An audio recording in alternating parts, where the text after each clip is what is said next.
கர்த்தருக்கு முன்பாக தாழ்மையா இருக்கிறதை போல் வேஷம் போடுகிறது. pretending to be humble before God. கொலோசியர் 2வது அதிகாரம் 18 எடுத்து வாசிங்க.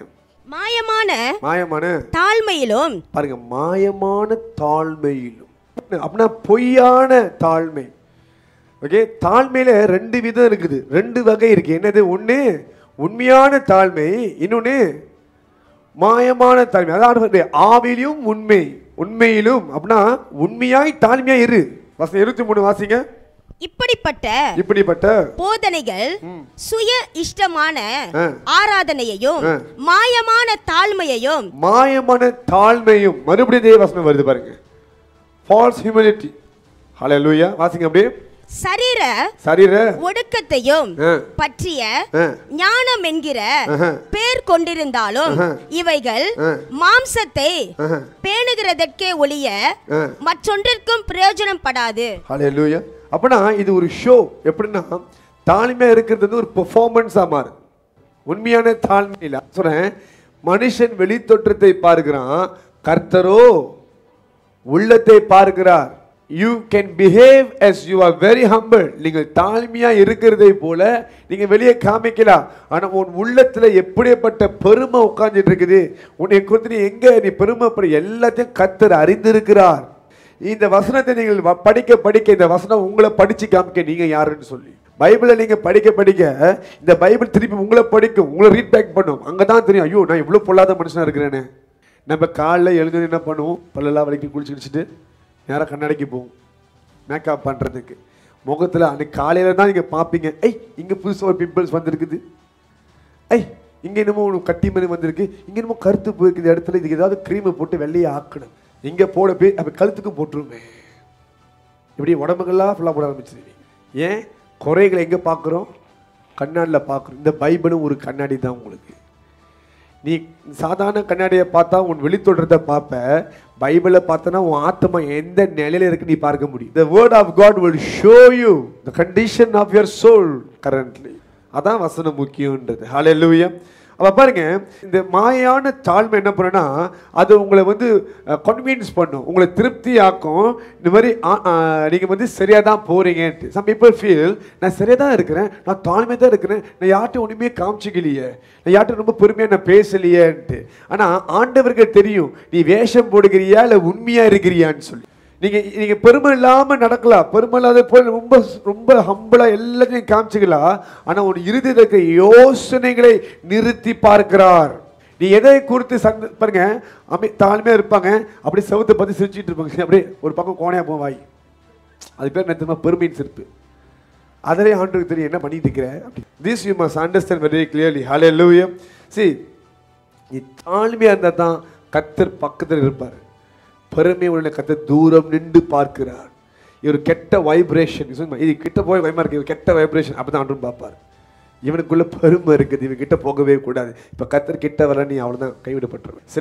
சில ஆட்கள் பார்த்தீங்கன்னா ஓகே, அவங்களோட லிமிட்டுக்கு தாண்டி பர்ஃபார்மன்ஸ் காமிப்பாங்க தாழ்மையாக இருக்கிறதாக. ஓகே, அவங்க எப்படி ஃபீல் பண்ணுவாங்க? அவங்க தான் the most humblest person on this earth. நடக்கிறது கூட சத்தம் இல்லாமல் பணிவா, காலை வைக்கிறது கூட ரொம்ப பணிவா, அப்படி ஆண்டவர்கிட்ட நீ காமிக்கிற, ஆண்டவர்கிட்ட நீ பெர்ஃபார்ம் பண்ற. ஹல்லேலூயா. கர்த்தருக்கு தெரியும். ஹல்லேலூயா. அவங்கள பார்த்தாலே எப்படிமா சொன்னோம், ஐயோ இந்த மனுஷன் தங்கம்ல, அவரு ரொம்ப தாழ்மையான மனுஷன், அவரு பாவம்ல, அவர் குழந்தைல அவரு அப்படின்னு. நான் சொன்னேன், படன்னு பேசுற ஆளை நம்பிடலாம், அரசட்டமா பேசுற ஆளை நம்பிடலாம், அப்படியே அமைதி தாழ்மை. கவனமா இருங்க. ஹல்லேலூயா. அப்ப பாருங்க, சிலர் என்ன பண்ணுவாங்கன்னா சாட்சி சொல்றேன்னு சொல்லிட்டு அவங்களோட ஒரு காலத்தை நான் இப்படி இருந்தேன், எப்படி நான் பெரிய பணக்காரனா இருந்தேன், பெரிய ரவுடியா இருந்தேன், என் பேரை கேட்டால் உலகமே நடுங்கும். ஹல்லேலூயா, நடங்கும். இது அது நிறைய பெருசா பில்டப் பண்ணி கிடைச்சா, ஆனா கர்த்தர் கிருபை கர்த்தர் நினைச்சிட்டார். அப்புறம் அதான் சாட்சி சொல்லும் போது நடுக்கத்தோட சொல்லணும். எப்படி சொல்லணும்? நடுக்கத்தோடு சொல்லணும். ஹல்லேலூயா. All these God sees the heart. ஹல்லேலூயா. நான் நிறைய பேர் பழைய பில்டிங் நான் பார்த்துருக்கேன். என்ன இருக்குன்னா வருவாங்க, எங்கள் வீட்டில் 5 காடி இருந்துச்சு தெரியுமா பாஸ்டர், 5 மைக்கை பிடிச்சி ஜனங்கள் சொன்னால் என்னையை பார்த்தா சொல்லுவாங்க, 5 காடி இருந்துச்சு பாஸ்டர்னுவாங்க. ஆனால் அது அங்கே சொல்லுங்க, ஏன்ட்டு சொல்கிறீங்க? 5 காடி இருந்துச்சு. ஆனால் எல்லாமே போச்சு. இப்போ ஆண்டு ஒரே கார்டு தான் கொடுத்துக்கான கத்திரிக்கீர் பண்ணுவாங்க. நம்ம இது என்ன பாயிண்ட் வராங்க, என்ன சொல்ல வராங்க, என்ன தான் means when they go through some hardship they feel like நானும் சாதாரண ஆள் இல்லை, somebody, பட் என்ன பண்ண சொல்ல முடியலையே சாட்சி. இதெல்லாம் வந்து something which we should really ponder. அது புரிஞ்சுக்கணும். ஆண்டவர் நம்ம எல்லா நேரத்திலையும் தாழ்மையா இருக்கணும்னு எதிர்பார்க்கிறார். You must be very humble in everything. Hallelujah.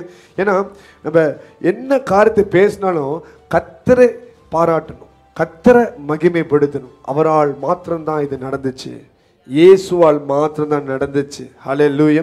சில என்ன பண்ணுவாங்க, அவங்களுடைய நீதியை குறித்து ரொம்ப பெருமைப்படுவாங்க. ஓகே, ஆனால் Britain okay to be very humble. அதாவது நான் அந்த அளவுக்குள்ள இல்லை, நான் அந்த அளவுக்குள்ள இல்லை அப்படின்ட்டு, அதுவும் ஒரு விதமான ஒரு பெருமை தானே. You see, you may pretend to be very righteous, but at the moment you start comparing yourself with someone, you have the pride. மற்றவங்களோட நீங்கள் ஒப்பிச்சு நீங்கள் பேசுகிறீங்க, நான் இவங்கள மாதிரியா அவங்கள மாதிரியா அப்படியா இப்படியா, அப்போவே பெருமை தலையில் உட்காந்து ஆளுகை செய்துன்னு அர்த்தம். உண்மையான தாழ்மை எப்படி தெரியுமா, ஒருவன் விழுந்தால் அவனுக்காக பரிந்து ஜெபிக்கணும். See, we can't condemn anybody just because we sin differently from them. நம்ம யாரையுமே நியாயத்திருக்க முடியுது when we are sinning differently. நம்ம ஒரு சேர பாவத்தை அவங்க சில அவங்க பாவத்தை குற்றப்படுத்தும் பொழுது அது நிமித்தம் நம்ம நீதிமான்கள் கிடையாது. we are not righteous, but you must understand something very clearly. புரிஞ்சுக்கணும், எல்லா மனுஷனுக்கும் அவர் தேவன்.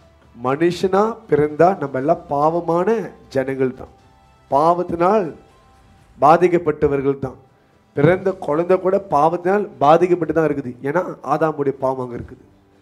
until we accept Christ as our personal savior.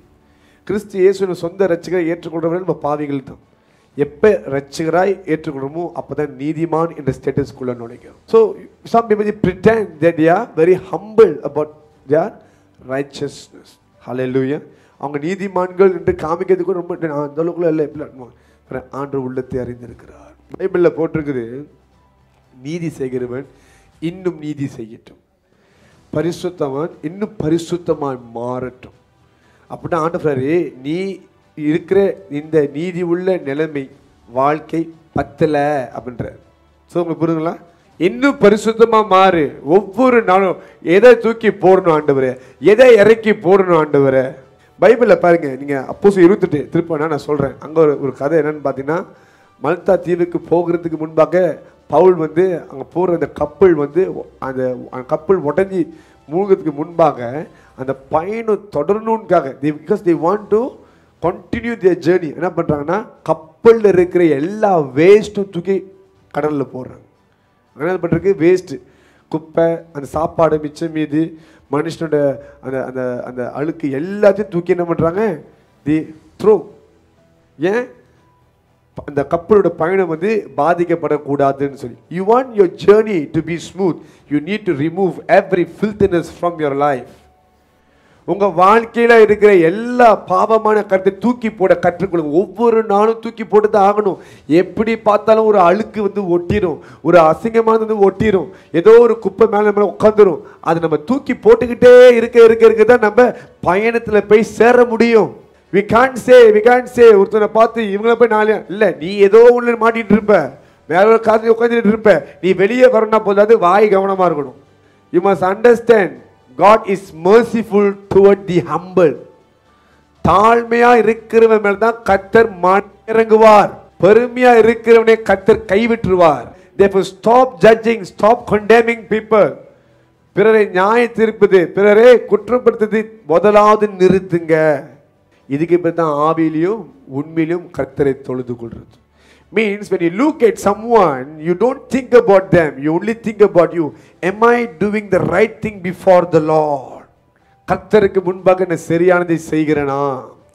Saul ராஜா பாவத்தில் விழுகும் பொழுது அதை போய் ஒரு தகப்பனா, ஆவிக்குரிய தகப்பனா போய் சாமுவேல் என்ன பண்றான், கடிந்து கொள்ளுகிறான். என்ன காரியம் நீ பண்ணி வச்சிருக்கிற, என்ன நீ செஞ்சு வச்சிருக்கிற, ஏன் கர்த்தருடைய வார்த்தை நீ மீறின? ஆண்டவர் என்ன போச்சு, இதுக்கு அங்கிட்டு நீ ராஜாவா இருக்க முடியாது, கர்த்தர் ராஜ்யத்தை எடுத்து விட்டார், நீ வார்த்தையை புறக்கணிச்ச, கர்த்தர் உன்னைய புறக்கணிச்சிட்டார் அப்படின்ட்டு சாமுவேல் சொல்றான். இது எங்க பார்க்கிறோம், 1 சாமுவேல் 15 பார்க்கிறோம் அதிகாரத்தில். ஆனா 1 சாமுவேல் 16 அதிகாரம் 1 பார்த்தீங்கன்னா ஆண்டவர் சாமுவேல் போய் பார்த்து, இன்னும் எத்தனை நாள் நீ இவனுக்காக துக்கமா இருக்க போகிற, எத்தனை நாள் நீ அவனுக்காக ஜெபிக்க போற, நான் அவனை புறக்கணிச்சிட்டேன், நீ புறப்பட்டு போய் தாவீதை அபிஷேகம் பண்ணுன்றார். ஆண்டவர் போய் இவனை போய் கம்ஃபர்ட் பண்றாரு. அவன் சவுல் செஞ்ச பாவம் யாருக்கு விரோதமா? ஆண்டவருக்கு விரோதமா. ஆண்டவர் மனசுல ஒரு பாரம் இருந்துச்சு, இவனை போய் ராஜாவை ஆக்கணுமே. ஓகே, அவன் சாப்டரை க்ளோஸ் பண்ண முடிவு பண்ணிட்டாரு. அவர் சொன்னால் அதை செய்து முடிப்பார், க்ளோஸ் பண்ணுட்டார்.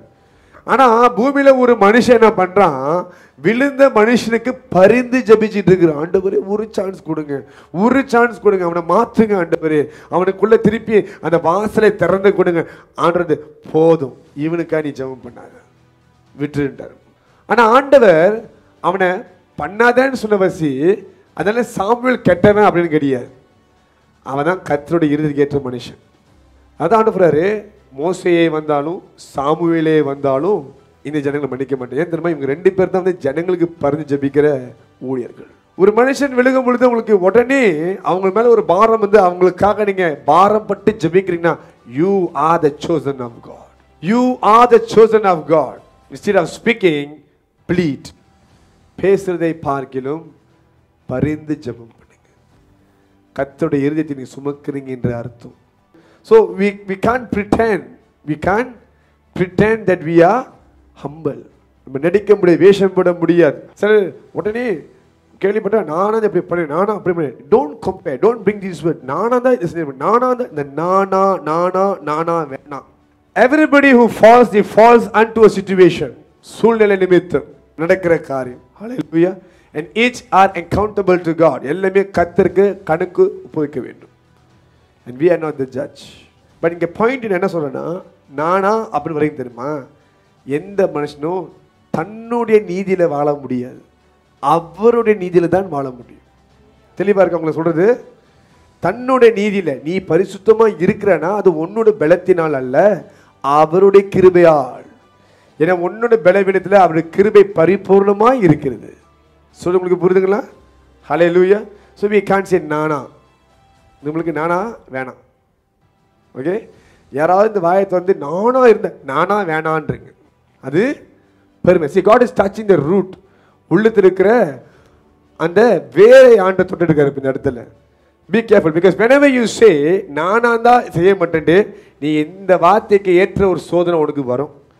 அப்ப தெரியும் நானா யாருன்ட்டு. Each and every time you condemn someone, that word will come back to test you again.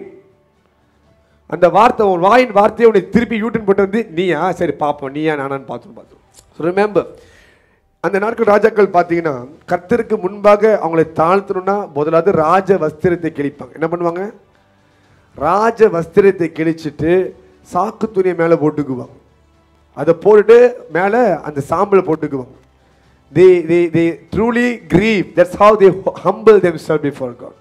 அப்படிதான் இன்னைக்கு கிறிஸ்தவர்கள் எப்படி தாழ்மையா இருக்கிறாங்கன்னா, ஆண்டவரே என் பாவத்தை மன்னிச்சிருக்கேன், முடிச்சு. அதுல தாழ்மை கிடையாது, அதுல தாழ்மை கிடையாது. ஹல்லேலூயா. முதலாவது உனக்குள்ள இருக்கிற அந்த பெருமையின் வஸ்திரத்தை கிழித்து போடு. தாழ்மையின் வஸ்திரத்தினால் உன்னை மூடி கொண்டு கர்த்தர் இடத்துல அவர் தயவையும் இறக்கிட்டே தேடு. அதான் த்ரூ ஹம்பிள்னஸ். யாக்கோப் 4:6 எழுதப்பட்டிருக்குது, பெருமை உள்ளவனே கர்த்தர் எதிர்க்கிறாரா. ஆனா புரிஞ்சுக்கணும், தாழ்மை உள்ளவன் கூட கர்த்தர் இருக்கிறார். ஹல்லேலூயா. பைபிள் எழுதப்பட்டிருக்கு, என் நாமம் தரிக்கப்பட்ட ஜனங்கள் தன்னை தாழ்த்தி பொல்லாத காரியத்தில் விட்டு பாவத்தில் விட்டு அவரை தேடினால் அவர் தேசத்தில் சேமத்தை கொண்டு வருவார்னு போட்டிருக்குது. ஹல்லேலூயா. The first requirement is our humbleness. நீ தாழ்மையா உண்மையா தாழ்மையா நீ இருந்தனா உன் ஜெபம் கேட்கப்படும். 2வது